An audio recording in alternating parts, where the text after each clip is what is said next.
আলাইকুম। মহান বিজয় দিবস উপলক্ষে বাংলাদেশের সর্বস্তরের জনগণ, শ্রমজীবী এবং সবাইকে আন্তরিক শুভেচ্ছা এবং বিজয় দিবসের হাসি সবার জন্য।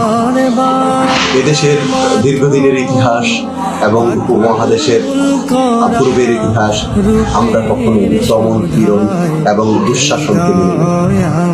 আমাদের রক্তের সেই ধারা এবং রক্তের সেই দুঃশাসনকে না মানার প্রেরণা সবসময় জাগিয়ে তুলেছে আমাদেরকে।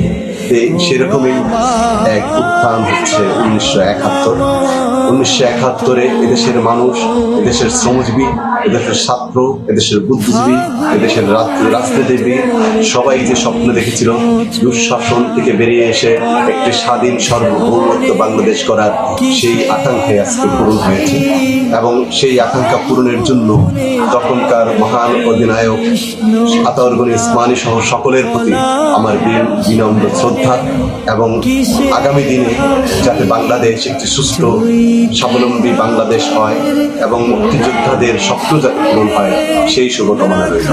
এবং মুক্তিযোদ্ধার সময়ের ত্যাগ এবং তার স্বীকৃতি স্বরূপ যারা জীবন দান করেছেন, আত্মত্যাগ করেছেন এবং যাদের সম্পদ দিয়ে যুদ্ধকে জয়লাভ করেছেন, তাদের সবার প্রতি রইল আন্তরিক অবমান।